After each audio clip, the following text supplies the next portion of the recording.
साथियों, the science Guru channel पे आपका फिर से एक बार स्वागत है। मैं आपका दोस्त और होस्ट दिनेश कुमार फिर से एक बार आप सबके सामने हाजिर हूँ एक नए टॉपिक के साथ। आपने कल भास्कर में पढ़ा होगा कि हमारे राजस्थान के शिक्षा मंत्री ने हाल ही में एक बयान दिया था कि अब आगामी भर्तियों के लिए एक ही परीक्षा होगी।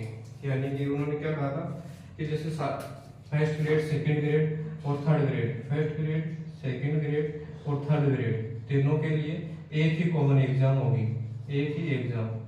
ठीक है, इसे देखकर हर विद्यार्थी असमंजस की स्थिति में पड़ गया और कमेंट करने लग गया, बातचीत चलने लगेगी कि ये कैसे संभव है।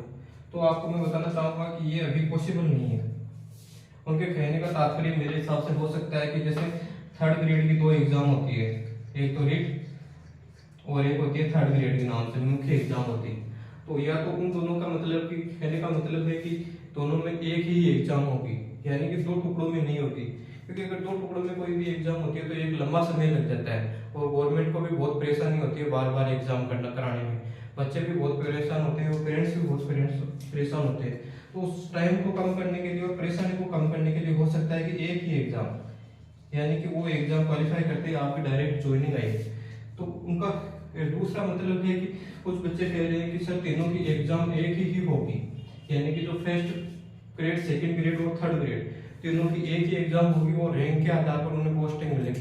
तो मैं कहना चाहता हूँ कि ऐसा पॉसिबल नहीं है, क्योंकि सबके सब्जेक्ट अलग अलग होते हैं। अगर बच्चा पैटर्न अलग होता है, सिलेबस अलग होता है, लेवल अलग होता है, अगर तीनों की एक ही एग्जाम होती है मान लो, तो कैसे पॉसिबल है। जैसे किसी के मान लो कि जूलॉजी है तो सेकंड ग्रेड के अंदर तो फिजिक्स, केमिस्ट्री, बॉटनी, जूलॉजी चारों सब्जेक्ट आती है, लेकिन फर्स्ट ग्रेड में तो जूलॉजी एक ही आती है और थर्ड ग्रेड के अंदर मैथ्स भी आती है। तो तीनों का पैटर्न अलग होता है। तो उस हिसाब से देखा जाए तो मेरे हिसाब से ये चीज पॉसिबल नहीं है कि तीनों के लिए कंबाइंड एक ही एग्जाम कर दे। हाँ, ये हो सकता है कि जैसे थर्ड ग्रेड के अंदर दो एग्जाम होते हैं तो उनमें एक ही एग्जाम कर दे। और आजकल सीटेट वगैरह होती है, राजस्थान के अंदर भी बातचीत चल रही है कि भी जैसे थर्ड ग्रेड के अंदर सीटेट होता है वैसे सेकंड ग्रेड और फर्स्ट ग्रेड के अंदर भी होगा। तो हो सकता है कि उस हिसाब से एक ही एग्जाम करना चाहिए। लेकिन अभी आप इन अफवाहों पे ध्यान न दें मेरे हिसाब से, क्योंकि ये एक लंबी प्रोसेस है, इसमें बहुत ज्यादा समय लग सकता है। इसलिए आप जिस हिसाब से अपने अभी कंटिन्यू है, अभी जो तैयारी कर रहे हैं, जैसे कुछ बच्चे सेकंड ग्रेड कर रहे हैं, कुछ थर्ड ग्रेड कर रहे हैं, कुछ फर्स्ट ग्रेड कर रहे हैं, तो उसी पैटर्न पे करते रहिए। क्योंकि अगर आप इस चीज को छोड़कर अपने माइंड को डाइवर्ट करोगे कि ये चीजें कब होंगी, क्या होगी, पता नहीं कैसे होगा, तो ये चीजें आपको कहीं ना कहीं डिस्टर्ब करेगी, आपकी तैयारी के अंदर खलल उत्पन्न करेगी। तो इससे अच्छा है कि आप अपनी तैयारी को कंटिन्यू बनाए रखें और जो भी आगे अपडेट आता है उस हिसाब से अपने आप को चेंज करते रहिए। क्योंकि ये समस्या हर किसी के सामने खड़ी है कि सर ये जो बयान दिया है वो किस आधार पर दिया है। तो अभी इन चीजों में आप न फंसे, क्योंकि ये हो सकता है उनका व्यक्तिगत विचार हो। अभी उसके ऊपर कमेटी बैठी की बहुत से शिक्षाविद विद्वान है, वो इसके ऊपर अपने विचार रखेंगे। तो ये तो भी इतना आसान नहीं है। तो आप करते रहिए, जिस हिसाब से अपनी तैयारी कर रहे हैं अभी उसी को कंटिन्यू करते रहिए।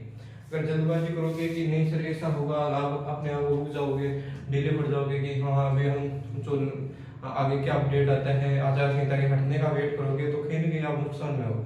आप कंटिन्यू तैयारी करते रहिए। मेरा मानना ये है कि कहीं भी अगर आपने जीवन में कहीं पे भी थोड़ी बहुत ही मेहनत की है ना, तो आगे चलकर कहीं ना कहीं जरूर काम आएगी। भले आज ने तो 1 साल, 2 साल, 3 साल बाद में, लेकिन वो काम जरूर आती है। तो आप अपनी मेहनत को कंटिन्यू करते रहिए, तैयारी करते रहिए।